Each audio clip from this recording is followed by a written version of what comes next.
नमस्कार, स्वराज एक्सप्रेस के खास प्रोग्राम जनता मांगे जवाब में आपका स्वागत है। मैं हूं शोभित शर्मा। महामारी में महंगाई की मार ने आम आदमी का जीना दुश्वार कर रखा है। लोगों को यह समझ नहीं आ रहा है कि कोरोना के चलते लंबे समय से ठप रहे कामकाज की वजह से जो आर्थिक स्थिति गड़बड़ाई है उससे कैसे उबरे, और इस बीच महंगाई जिस तेजी से बढ़ रही है उसमें कैसे अपना घर बार चलाए। आज की तारीख में पेट्रोल डीजल से लेकर हर वो सामान महंगा है जो जीवन के लिए बेहद जरूरी है। ऐसे में किसी भी आम आदमी का परेशान होना लाजमी है। हालांकि अब जनता को महंगाई की मार से निजात दिलाने के लिए कांग्रेस आगे आई है। शुक्रवार को कांग्रेस ने देश भर में पेट्रोल डीजल के साथ ही चौतरफा महंगाई के खिलाफ सड़क पर उतरकर विरोध प्रदर्शन करते हुए केंद्र सरकार के खिलाफ हुंकार भरी। वहीं जिन राज्यों में कांग्रेस की सरकार नहीं है वहां उसने प्रदेश सरकार को भी महंगाई का जिम्मेदार बताया। खैर, महंगाई के लिए कौन जिम्मेदार है और कौन नहीं, और लंबे समय बाद ही सही, लेकिन कांग्रेस ने जिस तरह से महंगाई के खिलाफ सड़क पर उतरकर हुंकार भरी है उससे क्या लोगों को बढ़ती कीमतों से राहत मिल पाएगी या नहीं। जनता मांगे जवाब में आज चर्चा इसी को लेकर होगी। आज के मुद्दे महंगाई पर महासंग्राम में।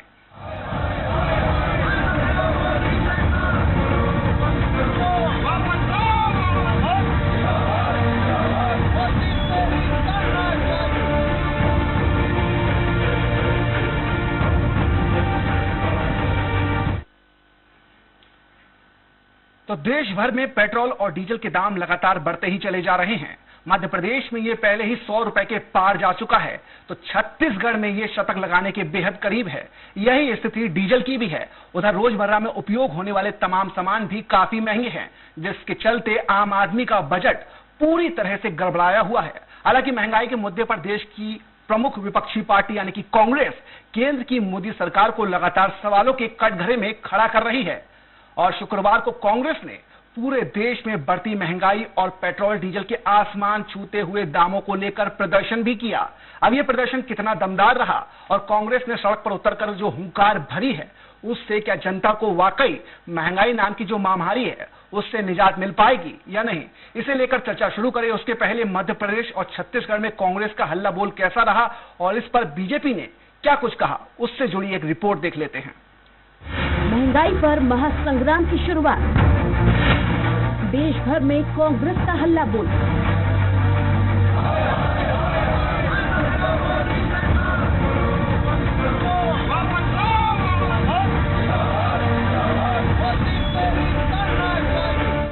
पेट्रोल डीजल के साथ चौतरफा महंगाई को लेकर कांग्रेस अब आक्रामक हो चली है। शुक्रवार को कांग्रेसियों ने सड़क पर उतरकर महंगाई के खिलाफ देश भर में प्रदर्शन किया।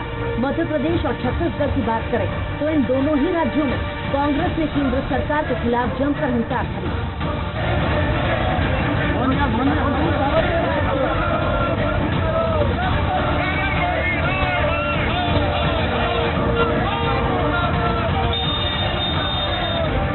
भोपाल, इंदौर, ग्वालियर, कटनी, पृथ्वीपुर, पन्ना, अशोकनगर, डबरा, रायपुर, तिल्दा, जांजगीर और खगड़िया में कांग्रेस के प्रदर्शन की तस्वीरें आपकी टीवी स्क्रीन पर हैं। इन तस्वीरों में आप साफ देख सकते हैं कि महामारी के दौर में सोशल मीडिया के जरिए केंद्र सरकार पर निशाना साधने वाली कांग्रेस अब जनता को आर्थिक संकट से निजात दिलाने की किस तरह से सड़क पर उतर आई है।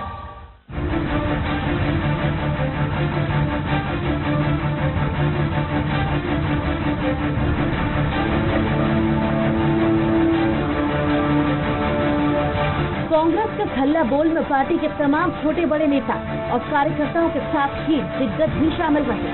भोपाल में जहां पूर्व सीएम दिग्विजय सिंह, पूर्व मंत्री पीसी शर्मा ने तमाम कांग्रेसियों के साथ पेट्रोल पंप पर धरना दिया, तो वहीं इंदौर, ग्वालियर समेत अन्य जिलों में बड़े नेता प्रदर्शन करते दिखे। इन्होंने न सिर्फ केंद्र बल्कि मध्य प्रदेश सरकार को भी आड़े हाथों लिया। दूसरी ओर छत्तीसगढ़ की राजधानी रायपुर में कांग्रेसियों ने पीसीसी चीफ मोहन मरकाम के नेतृत्व में महंगाई के खिलाफ हुंकार भरते हुए केंद्र सरकार पर हमला बोला। भाजपा और महंगाई में चोली दामन का साथ है। जब जब भाजपा आती है महंगाई बढ़ती नहीं बढ़ाई जाती है। पिछले 1 सालों में पेट्रोल के दाम 26 रुपया 49 पैसे और डीजल के दाम 25 रुपया 2 पैसे बढ़ोतरी हुई है। इस कोरोना काल में दूसरी लहर में 5 महीने में 47 बार पेट्रोल डीजल के दाम में बढ़ोतरी हुई है। नरेंद्र मोदी ने कहा कि लोग का ध्यान इधर नहीं है, जितना डीजल पेट्रोल का भाव बढ़ा सकते हो। एक महीने में 18 बार डीजल पेट्रोल के भाव बढ़ाए हैं। जब 5 राज्यों के चुनाव से बंगाल, केरल, तमिलनाडु 2 महीने तक एक बार भी गैस डीजल पेट्रोल के भाव नहीं बढ़े, उल्टे 2 बार कम किए। तो देश की जनता, नरेंद्र मोदी साहब मूर्ख नहीं है। देश की जनता जिनने आपको सर पे बिठाया है 2023 में मध्य प्रदेश में, 2024 में दिल्ली से आपको सत्ता के बाहर कर देगी। महंगाई के खिलाफ कांग्रेस के प्रदर्शन को लेकर बीजेपी ने उस पर तंज कसा है। मध्य प्रदेश के गृह मंत्री नरोत्तम मिश्रा ने कहा कि कांग्रेस को पेट्रोल डीजल के मुद्दे पर आंदोलन करने का अधिकार नहीं है। वचन पत्र में तेल के दाम कम करने का वादा करने वाली कांग्रेस ने सरकार में आते ही दाम बढ़ा दिए। उनके मुताबिक कांग्रेस के इसी दोहरे चरित्र के कारण उसके किसी भी आंदोलन में जनता की भागीदारी नहीं होती। वहीं छत्तीसगढ़ में बीजेपी ने महंगाई को लेकर भूपेश सरकार को कटघरे में खड़ा कर दिया। ब्रजमोहन अग्रवाल के मुताबिक पेट्रोल और डीजल की बढ़ी हुई कीमतों पर अगर राज्य सरकार वैट कम करती है तो लोगों को राहत मिल सकती है। जो लोग शीशों के घरों में रहते हैं उन्हें दूसरों पर पत्थर नहीं फेंकना चाहिए। वो कांग्रेस को अधिकार किसने दिया जिसने अपने घोषणा पत्र में डीजल पेट्रोल के दाम कम करने का कहा था, और कम तो नहीं किए, बढ़ा और दिए थे। राज्य सरकार डीजल की कीमतों में जो टैक्स है, राज्य सरकार को भी कीमत बढ़ने से जीएसटी ज्यादा मिल रहा है, तो राज्य सरकार कमी क्यों नहीं करती? हर चीज पे केंद्र पे आरोप लगाती है। जरा वो बताएं ना कितना % टैक्स है। जब डीजल का रेट 70 रुपए था तो राज्य सरकार को कितना टैक्स मिलता था? आज अगर 90 रुपए हो गए तो राज्य सरकार को कितना टैक्स मिल रहा है? जितना टैक्स अधिक मिल रहा है उतना वो जनता को वापस कर दे। महामारी के चलते लोग पहले ही परेशान हैं।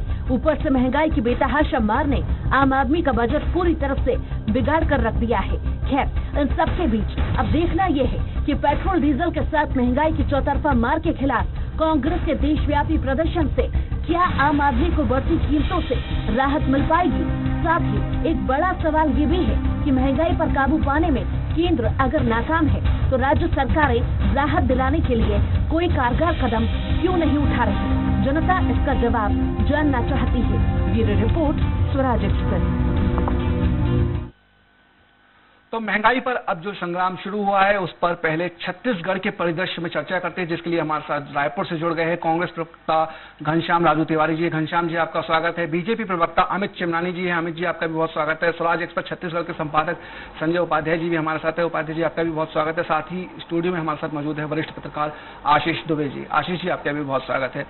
पक्ष विपक्ष की बात करूं, आशीष जी पहले आप ही के पास आता हूं और आपसे जानना चाहूंगा कि जिस तरह से, ठीक है लंबे समय बाद ही सही, कांग्रेस सड़क पर उतरी है महंगाई को लेकर के, किस तरह से आप कांग्रेस के इस पूरे प्रदर्शन को देखते हैं?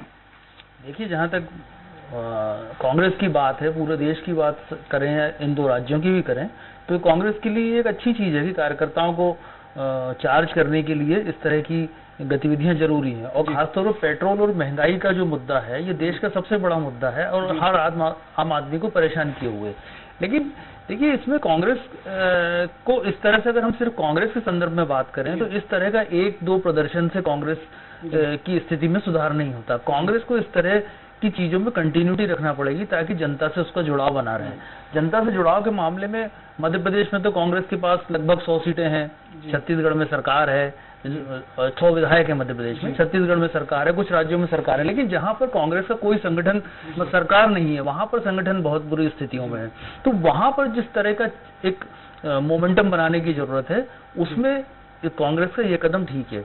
लेकिन उस बात में खटकता है कि देखिए, जो दिल्ली में प्रदर्शन हुआ सबसे बड़ा, मतलब जो केंद्रीय प्रदर्शन है जिसको मान लीजिए हम, उसमें कांग्रेस के बड़े नेता नहीं थे। राहुल गांधी नहीं थे, जो ट्वीट कर रहे हैं। आज उन्होंने ट्वीट किया कि जीडीपी क्रैश हो गई और सारी चीजें हो गई, बीजेपी लूट रही है, लेकिन वो खुद नहीं थे। महासचिव प्रियंका गांधी नहीं थी। तो ये, अगर ये जुड़ाव उनका भी बना रहेगा तो कांग्रेस के संदर्भ में बात अच्छी है। जहां तक पेट्रोल डीजल की वृद्धि की बात है, इस पर बहुत बड़ी डिबेट की देश भर में जरूरत है कि आम आदमी जिस तरह से इसमें परेशान हो रहा है, जिस तरह से पिस रहा है, और कोरोना में जबकि महंगाई भी बढ़ी हुई है और बेरोजगारी भी अपने बिल्कुल पीक पर है, तो उस स्थिति में जब सरकारें सिर्फ रेवेन्यू की भूख में राज्य और केंद्र दोनों पेट्रोल और डीजल पर इस तरह की बेतहाशा वृद्धि करती हैं, तो वहां पर एक बड़े डिबेट की और जनता और विपक्ष सभी की ओर से एक बड़े ध्यानाकर्षण की जरूरत है। चलिए घनश्याम जी, आपके पास आना चाहूंगा, क्योंकि वहां पर आपकी ही सत्ता है, आप ही की सरकार है। आपने केंद्र सरकार के खिलाफ महंगाई को लेकर के जमकर हल्ला बोला, पेट्रोल डीजल को लेकर के, या जो महंगाई लगातार बढ़ रही है उसको पूरी तरह से केंद्र सरकार को आपने दोषी ठहराया है। एपीसीसी चीफ मोहन मरकाम जी ने खुद जो है प्रदर्शन करने के लिए उतरे, विरोध करते नजर आए। लेकिन क्या आपको लगता है कि सिर्फ महंगाई के लिए केंद्र सरकार को दोषी ठहराना उचित है? राज्य सरकार की कोई जिम्मेदारी नहीं है महंगाई को कम करने के लिए? ठीक है, केंद्र सरकार जो कर रही है, क्या राज्य सरकार ने भी अपनी ओर से कुछ ऐसे प्रयास किए हैं अब तक कि महंगाई पर काबू पाया जा सके? घनश्याम जी। देखिए शोभित जी, निश्चित तौर पर महंगाई प्रदेशव्यापी नहीं राष्ट्रव्यापी है जी, और महंगाई की समस्या राष्ट्र हित को नुकसान पहुंचा रही है। और जिस प्रकार से अच्छे दिनों के वायदे करके नरेंद्र मोदी जी की सरकार ने महंगाई की दुहाई देकर सत्ता पर एक बार नहीं 2 बार काबिज हुई और देश की जनता ने पूर्ण बहुमत के साथ उन पर भरोसा किया, आज वही महंगाई की स्थिति ये और पड़ी कि मोदी सरकार की कमीशन खोर नीतियों के चलते आज देश महंगाई की आग में झुलस रहा है। कमीशन खोर नीति में क्यों कह रहा हूँ, उसके पीछे मैं आपको इसकी तथ्य बताना चाहूंगा। मनमोहन सिंह जी की सरकार के समय जब एक्साइज ड्यूटी पेट्रोल पर 9 रुपए 48 पैसे थी, वही आज पेट्रोल पर एक्साइज ड्यूटी मोदी जी की सरकार ने 7 साल में 25 रुपए 90 पैसे एक्साइज ड्यूटी। डीजल की बात करें तो यूपीए की सरकार में 3 रुपए 56 पैसे थी, वही आज 7 वर्षों में 31 रुपए 80 पैसे एक्साइज ड्यूटी हो गई है। तो ये कमीशन खोरी का जो एक दौर इस देश में चल रहा है, लोगों को महंगाई की आग में झोंक कर जिस प्रकार से सरकारी खजाने भरने की कोशिश केंद्र सरकार कर रही है, उनको जगाने का ये प्रयास है कि कांग्रेस को आज सड़क पर उतरना पड़ा। और महंगाई सिर्फ पेट्रोल डीजल में नहीं है शोभित, खाने के तेल, फली तेल, सरसों तेल की विषय पे बात करें उस पर भी आग लग रखी है। घरेलू गैस सिलेंडर की बात करें, आज 900 रुपए से 1000 रुपए है। तो आखिर महंगाई की कितनी मार देश की जनता झेल सकती है? कोरोना काल का, जैसा शर्मा जी ने कहा, कोरोना काल से बेरोजगारी चरम पर है, लोगों की आय कम हो चुकी है और कहीं ना कहीं महंगाई के दौर में वो आज करा रही है, निश्चित तौर पर करा है। और शोभित जी 5 सेकंड और लूंगा। जी बिल्कुल। पेट्रोल डीजल बढ़ने के पीछे मूल विषय होता है कच्चे तेल के दाम का रेट तय होना। आज कच्चे तेल का दाम मात्र 73 रुपए है, तब जाकर हमारे देश में पेट्रोल डीजल 90 और 100 रुपए बिक रहे हैं, जबकि यही कच्चे तेल का दाम यूपीए सरकार के समय 110 से 130 रुपए हुआ करता था, तब 70 से 72 रुपए प्रति पेट्रोल डीजल। जी, तो मैं वही कहना चाहता हूं कि महंगाई अगर है तो उसका रीजन होना चाहिए, और जिन्होंने महंगाई की दुहाई देकर सत्ता हथियाई हो उनको जवाब देना पड़ेगा कि महंगाई के लिए आप दोषी हैं और आपको इस महंगाई को कम करना पड़ेगा। राज्य के पास सिवाय वेट टैक्स के अलावा सारे अधिकार केंद्र सरकार के पास हैं, इसलिए राज्यों के ऊपर किसी प्रकार का छींटाकशी करने से पहले अपनी नैतिक जिम्मेदारी केंद्र सरकार जिनकी है वो इस जिम्मेदारी का निर्वहन करे और देश को आग, महंगाई की आग में झोंकने का जो काम उन्होंने किया उन्हें जल्द से जल्द इसके दाम घटाने चाहिए। ठीक है घनश्याम जी, एक बड़ा सवाल है वो मैं आपसे पूछूंगा, लेकिन उससे पहले अमित चिमनानी जी का रुख कर लेते हैं। अमित जी, बिल्कुल सही बात कही है घनश्याम जी ने और उसमें कोई गलत भी नहीं है। पहले जहां जो क्रूड ऑयल था, जो कच्चा तेल था, वो करीब जो है $100 प्रति बैरल के आसपास हुआ करता था, या उससे भी ज्यादा था। तब 70 या 72 रुपए प्रति लीटर के आसपास पेट्रोल था, 60 से 50 रुपए के बीच में डीजल हुआ करता था। लेकिन अब जब कीमत भी कम है, उसके बावजूद तेल के दाम इतने ज्यादा क्यों हैं? और सिर्फ पेट्रोलियम पदार्थों की कीमतें ही नहीं, आप चाहे रोजमर्रा के सामान की ले ले, आप चाहे सरसों तेल ले ले या रिफाइंड ऑयल कोई सा भी ले ले, दाल ले ले, सब कुछ महंगा है। कहीं पर भी आम जनता को राहत नहीं है, वो भी तब जब कोरोना काल है, लॉकडाउन का लंबा दौर झेला है जनता ने, उसको राहत की दरकार है। लेकिन कहीं कोई राहत की दरकार नहीं, सिर्फ और सिर्फ मार पड़ रही है। कब तक ये मार आप लोग इस तरह से उसको आम जनता को पस्त रखेंगे अमित जी? क्योंकि केंद्र में सत्ता आपकी है, इसलिए जवाब आप ही को देना होगा इसका। शोभित जी, महंगाई शोभित, जो महंगाई है वो महंगाई दर से नापी जाती है जी। और इसमें होलसेल प्राइस इंडेक्स और कंज्यूमर प्राइस इंडेक्स दो इसमें बहुत बड़े आधार होते हैं। मैं आपकी अनुमति से कुछ आंकड़े यहाँ रख रहा हूँ। यूपीए के शासनकाल में महंगाई की दर जो ये बताती है कि पूरे देश में महंगाई का क्या माहौल है, उसमें बहुत सारे food product, consumable product, services मिली होती हैं, उसी से सब कुछ मापा जाता है। वो यूपीए शासनकाल में एवरेज 9% थी माननीय शोभित जी, और मोदी सरकार में वो एवरेज 5% है। यूपीए के शासनकाल में वो अधिकतम 2010 में 12% तक चली गई थी। मोदी सरकार में वो केवल अधिकतम 1 साल गई है 2019 में 7.5%। और जो कंज्यूमर प्राइस इंडेक्स है वो मार्च महीने में 5.52% था, अप्रैल महीने में आकर के घट गया 1.5%, 4.29% हो गया है। तो जो लोग ये कह रहे हैं कि भाजपा आती है तो महंगाई लाती है, तो ये मिसगाइड करने का जो इनका सिलसिला चल रहा है ये खत्म करने वाले नहीं हैं। ये क्यों नहीं दरें बताते कि यूपीए शासनकाल में डबल डिजिट में महंगाई की दर थी, जो मोदी सरकार में सिंगल डिजिट पे आ गई है। ये आंकड़े भारतीय जनता पार्टी के नहीं है, पब्लिक डोमेन में है, हर कोई देख सकता है। और दूसरी चीज, अब मैं आता हूं पेट्रोल और डीजल पर। बहुत महत्वपूर्ण चर्चा है और बहुत सारा प्रभाव होता है पेट्रोल डीजल के प्राइसेस का। लेकिन हर सरकार की अपनी नीति होती है शोभित जी। जैसे कांग्रेस में राजीव गांधी जी कहते थे कि 100 रुपए हम बेचते हैं, 15 रुपए मिलता है जनता को। भारतीय जनता पार्टी की नीति है 100 में 100 मिले। हमने टैक्स का एक सिस्टम लागू किया है जिससे 16.5 लाख करोड़ का जो बजट था उसको 34.5 लाख करोड़ तक हमने 7 साल में 18 लाख करोड़ रुपए तक बढ़ा दिया है। यूपीए संचालन में कहां आयुष्मान भारत था, कहां उज्ज्वला थी, कहां घर घर मकान थे, रास्ते नहीं बनते थे, कुछ नहीं होता था। निश्चित तौर पर देश के बजट के आकार में ऐतिहासिक वृद्धि हुई है। और एक अच्छी चीज मोदी सरकार ने और की है कि जो राज्यों का अंश है जो उनको उनकी तरक्की के लिए केंद्र सरकार की तरफ से दिया जाता है। जैसे माननीय घनश्याम जी ने कहा कि हमारे पास तो सिर्फ वैट है, वैट के साथ साथ जो केंद्र सरकार आपको अंश देती है टैक्सेशन का, जो यूपीए शासनकाल में 32% था वो 42% मोदी सरकार ने कर दिया। यानी कि पेट्रोल डीजल पे जो आपको राज्य का हिस्सा मिलता है वो तो मिलता ही है, उसके अलावा जो केंद्र को हिस्सा मिलता है उसका भी 42% केंद्र आपको दे रहा है। राज्य सरकार क्या केवल आरोप लगाएगी क्या? राज्य सरकार जो अपनी जिम्मेवारी है उसको नहीं निभाएगी। जब कांग्रेस की सरकार नहीं थी, डॉक्टर रमन सिंह ने 3 रुपया एक्साइज वैट कम कर दिया था।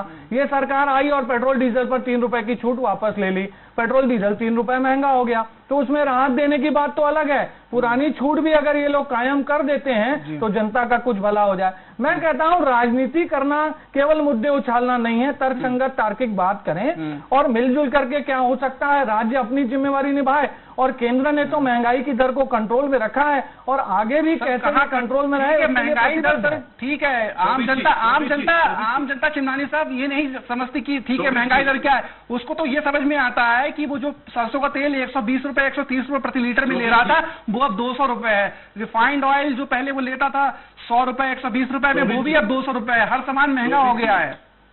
जी घनश्याम जी, हाँ जी कहिए, आप कुछ कह रहे हैं। शोभित जी जवाब दे दो इसका। आर जिनानी जी को कुछ कहना चाह रहे हैं, उनकी बात, उनका भी सवाल ले लीजिए, उसके बाद जवाब दे दीजिएगा पूरा। घनश्याम जी कहिए। जी जिस आंकड़ों की बाजीगरी करके पिछले 7 सालों में मोदी सरकार देश को झूठ और गुमराह के रास्ते पर ले गई है, वही काम अमित चिमजानी भी कर रहे हैं। आपने प्रश्न किया ना, बहुत तथ्यात्मक प्रश्न थे। महंगाई का सबसे बड़ा बोझ मध्यम वर्गीय और गरीब परिवार को पड़ता है। अगर देश के विकास और आकार की ये बात करते हैं तो देश के विकास और आकार में उन गरीबों का क्या दोष, उन मध्यम वर्गीयों का क्या दोष जो इस महंगाई की आग में जल रहे हैं। और मैं तो ये कहना चाहता हूँ, जो विद्रोह की आप बात कर रहे हैं, यही हमारे प्रधानमंत्री जी कहा करते थे, देश का जीडीपी गिरना देश के सम्मान गिरने के बराबर है। आज देश की जीडीपी की क्या हालत है, आज देश का सम्मान कहाँ है। आज गरीब व्यक्ति अपने जीवन को जीने के लिए इनकी महंगाई के चलते कहीं ना कहीं रोज भय की स्थिति में जी रहा है। हर गृहिणियों का किचन का बजट बिगड़ा। घनश्याम जी ठीक है, आपने उनकी घनश्याम जी आपने उनकी बात तो कह दी कि वो महंगाई कम करने के लिए कुछ नहीं कर रहे हैं, लेकिन राज्य की सरकार भी ऐसा कोई प्रयास करती नहीं नजर नहीं आ रही है। और आप जहां तक बात कह रहे हैं कि ये सब केंद्र की जिम्मेदारी। घनश्याम जी एक सवाल तो सुन लीजिए, घनश्याम जी एक छोटा सा सवाल ये भी ऐड कर लीजिए, उसका भी जवाब दे दीजिएगा। जिस तरह से कह रहे हैं कि ठीक है ये पूरी तरह से केंद्र की जिम्मेदारी होती है, अगर केंद्र की जिम्मेदारी होती है तो एमपी में आप विपक्ष में हैं और बीजेपी की सरकार है, तो आप यहां पर इस बात को क्यों कह रहे हैं कि ये तो राज्य सरकार की भी जिम्मेदारी होती है महंगाई को कम करना, वैट कम करे, पेट्रोल डीजल के रेट कम होंगे, जनता को राहत मिलेगी, तो फिर वहां ऐसा क्यों नहीं हो रहा है? जी सुन तो लीजिए, सुन रहा हूं, आप बताइए, कहिए। मैंने पहले ही कहा और फिर से कहता हूं जी, महंगाई राष्ट्रीय स्तर पर है, महंगाई देशव्यापी है, महंगाई से देश करा रहा है। अगर छत्तीसगढ़ के विषय में बात कर रहे हैं, मध्य प्रदेश के विषय में बात कर रहे हैं, तो मैं आपको बता दूं मध्य प्रदेश से कम ही टैक्स छत्तीसगढ़ को देना होता है। छत्तीसगढ़ का टैक्स और मध्य प्रदेश का टैक्स आप निकाल लीजिए, उसमें बहुत जमीन आसमान के फर्क है। लेकिन ये कह देने मात्र से कि राज्य अपनी जिम्मेदारी से भाग रहा है, बिल्कुल भी नहीं। आज भारतीय जनता पार्टी शासित देश में कितने राज्य हैं? अगर राज्यों को ही सीख देनी है तो भारतीय जनता पार्टी अपने शासित राज्यों को सीख दे ले पहले, क्यों वो वहां मध्य प्रदेश में टैक्स कम कर दे, शिवराज सिंह चौहान जी अपने प्रदेश में टैक्स कम कर दे। लेकिन मैं ये कहना चाहता हूँ जिनकी गलत नीतियों के चलते, जिनके गलत आंकड़ों के चलते, जिनके कमिशन खोरी और एक्साइज कुछ समय हमें प्रवक्ता को इतना ज्यादा समय तो जवाब तो दें हम। बिल्कुल बिल्कुल आपके पास आएगा, चिंता नहीं है, बस आप ही के पास आपको भी पूरा पर्याप्त समय देंगे, चिंता नहीं है कि कहाँ गई वो महंगाई की मार। बदलो ये सरकार, यही महंगाई पहले डायल हुआ करती थी, आज यही महंगाई मोदी सरकार की ने डाल की क्लोज दे दी है। तो महंगाई की आग में झोंकने वाले लोग आज अगर प्रश्न कर रहे हैं तो देश की जनता को आपको जवाब देना पड़ेगा। जब 200 रुपए वो जवाब दे लेते हैं, जवाब दे लेते हैं, जब 900 रुपए सिलेंडर खरीदता है, अरे कौन सी योजना की बात करते हैं? पुणे में लोगों ने फेंक रखा है सिलेंडर को। ठीक है घनश्याम जी जवाब ले लेते हैं, रिफिल मुफ्त देने के बाद घनश्याम जी जवाब ले लेते हैं, 1000 रुपए आप उसके काम करते हैं। घनश्याम जी सवाल ही सवाल रह जाएंगे, जवाब नहीं आ पाएंगे। चिमनानी जी मैं कोई सवाल नहीं करूंगा, जो घनश्याम जी ने सवाल किए हैं उन्हीं का आप जवाब दे दीजिए। देखिए कांग्रेस की एक तकलीफ है कि जो चीज उनके अनुकूल होती है वो चीज सही है, नहीं तो आंकड़ों की बाजीगारी हो जाती है। ये ईवीएम पर भी आरोप लगा देंगे, हार देंगे तो फोन पर भी टिप्पणी कर देंगे। देखिए ये बीच बीच में यही आदत है, यही आदत है कांग्रेस की। दीजिए मैं आपके पास भी आ जाऊंगा। यही दिक्कत है सर, सारे डिबेट्स में सिर्फ कांग्रेस बोलना चाहती है। हम तो सुन रहे थे, इतना ज्यादा बोल गए सर, बीच में ना टोके, मेरा निवेदन है। आप अपनी बात तो कोर्ट अगर इनके अनुकूल नहीं बोलती तो कोर्ट पे उंगली, निर्वाचन आयोग पे उंगली, अब आंकड़ों की बाजीगरी। अरे मैं जो बाजे अरे आप नहीं सिखाएंगे। देखिए डिबेट इसी तरीके से खत्म कर देते हैं लोग। इनको 50 बार बोलो कि आप चुप रहो तो ये चुप नहीं रह पाएंगे। आप ही को भाषण देना है, आपका भाषण चल रहा है, डिबेट चल रहा है यहाँ। जवाब दीजिए। बीच में नहीं बोलिए, गलत तरीका है। 3 बार बोलने के बाद आप बीच में बोल रहे हैं, खड़े कर दिए तो आपकी जवाब भी नहीं बोलेंगे। क्या बात करते हैं जवाब दीजिए आप। आपको जवाब सुनना नहीं आता? नहीं, इस तरीके का डिबेट नहीं होता। आप अपने 15-15 मिनट का आप लोग भाषण दीजिए और जब बीजेपी बोलेगी तो आप बीच बीच में टोकेंगे। आप मत बोलिए बीच में, आप जब नहीं बोलेंगे तो मैं जवाब दूंगा, नहीं तो मैं नहीं दूंगा जवाब, और न मैं आपको बोलने दूंगा। उन्होंने आपको भी सुना है। क्या बात करते हैं, हर डिबेट को खराब करते हैं, हर डिबेट को खराब करते हैं। आप मुद्दे की बात रखिए, वॉल्यूम डाउन करिए तब मैं बोलूंगा। मुझे बीच बीच में रनिंग कॉमेंट्री नहीं चाहिए, मुझे रनिंग कॉमेंट्री नहीं चाहिए। उनकी बात में जो भी आपत्ति हो आप उसको रख दीजिएगा। घनश्याम जी, आप लोगों ने महंगाई के नाम पर देश की जनता को छला है, आपके पास जवाब नहीं, आप जवाब क्या देंगे? घनश्याम जी आप सुन तो लीजिए, हो सकता है जवाब हो, आप सुन तो लीजिए उनको। बोलिए, सीधा जवाब दे। वो चिमनानी जी सीधा जवाब मांग रहे हैं, वो सीधे सीधे आप भी जवाब दे दीजिए, वो बीच में नहीं बोलेंगे, आप सीधे सीधे जवाब दे दीजिए। चिमनानी जी रनिंग कमेंट्री बंद करा दीजिए, आधे घंटे का कांग्रेस के नेताओं का भाषण रख लीजिए। बीच में 4 बार डिस्टर्ब किया उन्होंने। नहीं, आप उनको बोलिए, अगर चलता रहेगा तो आप 4 बार डिस्टर्ब कर रहे हैं, जाएगा आपके हिसाब। नहीं होगा ऐसे डिबेट का समय खत्म उन्होंने किया है। इनको आपको डांटना चाहिए, इनको आपको बोलना चाहिए। डिबेट का डेकोरम बनाए रखे ये। देश की जनता को अरे पूरे इस दुनिया की सबसे बड़ी झूठी पार्टी अगर कोई है तो कांग्रेस है, इसीलिए राष्ट्रीय अस्तित्व खत्म है, इसीलिए राष्ट्रीय अस्तित्व खत्म है। आपके नेता आपको छोड़ के जा रहे हैं, वो कहते हैं कांग्रेस में विचारधारा ही नहीं बची। गंभीर मुद्दा है, जनता को राहत दिलाने वाला मुद्दा है, उस पर इसी तरह से बहस होती रहेगी। मैं जवाब दे रहा हूँ, नहीं हो पाएगी, कैसे निकलेगा? घनश्याम जी जवाब देने का मौका तो दीजिए आप। जो जवाब देना वो पच नहीं रहा है। कांग्रेस के नेताओं की आदत हो चली है बीच बीच में बोलने की। अब चुप हो जाइए तो मैं बोलूंगा। रनिंग कमेंट घनश्याम जी उनको जवाब देने का मौका तो दे दीजिए। अगर आप झूठ बोल, अगर आप झूठ के जवाब उनके जवाब में कोई भी आपत्ति हो तो मैं आपको पूरा मौका दूंगा। आप उनके जवाब में जो भी आपत्ति हो उनको कहिएगा, लेकिन चिमनानी जी को बोलने का मौका तो दीजिए। क्या झूठ है? चिमनानी जी बोलिए, आप बोलिए। नहीं, वो कह रहे हैं कि झूठ बोला। क्या झूठ बोला है बताएं पहले। जवाब दीजिए। देश को झूठ बोला आपने महंगाई के नाम पर, देश को झूठ बोला आपने कहा कि झूठ बोला के नाम पर, आपने क्या झूठ बोल रहे हो आप? बड़े बड़े सपने दिखाने के नाम पर देश को आपने झूठ बोला कि हम आएंगे, वो लोग महंगाई कम करेंगे। वो लोग जो महंगाई के नाम से चुनाव हार गए, जिनके कार्यकाल में अब फिर रनिंग कमेंट्री है। ठीक है, बुलाइए। घनश्याम जी आप लोग इसी तरह से उलझे रहेंगे। हम पहले अपने स्वराज एक्सप्रेस जो छत्तीसगढ़ के संपादक है संजय जी, उनके पास गलत बात कर लेते हैं, क्योंकि आप बोलेंगे तो आप कंट्रोल करना चाहिए उनको। समय बीतता चला जाएगा, कंट्रोल करना चाहिए उनको। शोभित जी, चिमनानी जी, आपको उनको चुप कराना चाहिए। शोभित जी, घनश्याम जी, संजय जी कुछ कह रहे हैं, संजय जी की बात सुनिए। संजय जी, जिस तरह से जो कांग्रेस ने आज का प्रदर्शन किया है उसको आप किस तरह से देखते हो? राजू जी तो कुछ प्रदर्शन वो किस उनका तरह रहा है? घनश्याम जी कुछ नहीं बोलेंगे आप।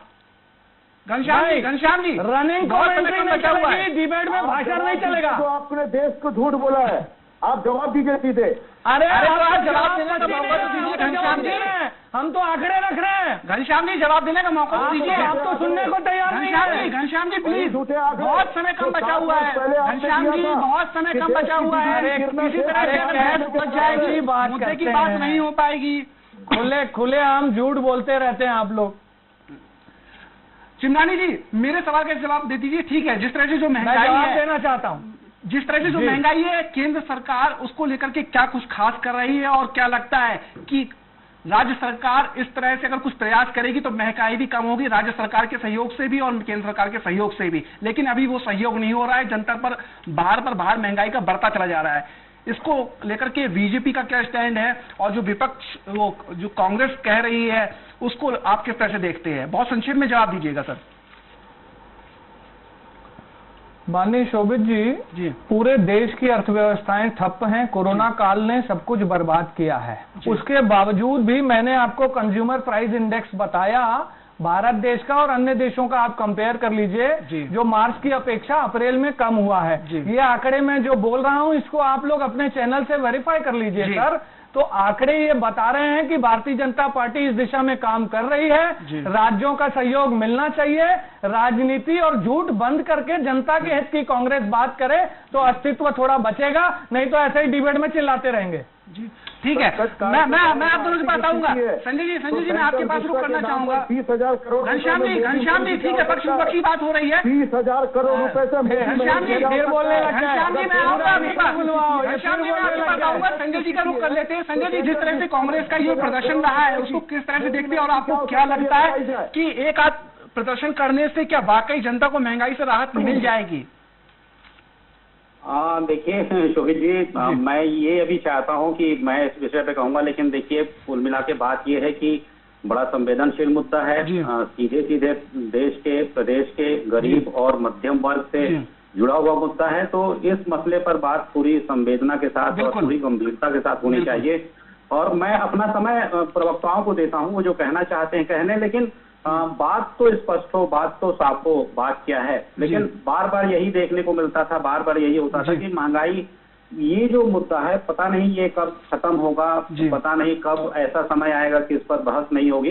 लेकिन ये जो मुद्दा लगातार चला आ रहा है, जिस पर बातें हो रही है, तो बार बार ये बात कही जा रही है कि कोरोना का ये समय है, साल भर से ज्यादा का वक्त निकल गया, गरीब मध्यम वर्ग की कमर टूट गई, सरकारों के भी जो आर्थिक स्रोत थे, जहां से सरकारों को राजस्व मिलता था, उनकी एक तरीके से आय थी, वो भी कहीं ना कहीं प्रभावित हुई है। लेकिन इस तमाम परिस्थितियों के बीच भी जो मध्यम वर्ग है या फिर प्रदेश की जो जनता है, उसको किस तरीके से राहत मिले, उसके लिए क्या किया जा सकता है, ये सभी का काम है। और जाहिर तौर पर केंद्र चूंकि बड़े नीतिगत जो फैसले लेता है, सीधे तौर पर महंगाई का प्रभाव पूरे प्रदेश में, राज्यों में उसका होता है, तो ऐसे जो विषय हैं उस पर केंद्र सरकार को और जो संभव है राज्यों को भी देखना चाहिए। लेकिन बस इतना ही कहता हूं, अगर प्रवक्ताओं को और समय चाहिए तो उनको दे दीजिए, 2-2 मिनट में वो कंप्लीट कर लें अपनी बात। घनश्याम जी, पहले मैं आपके पास आऊंगा, 1 मिनट में आपको देता हूं चूंकि समय की बहुत कमी है।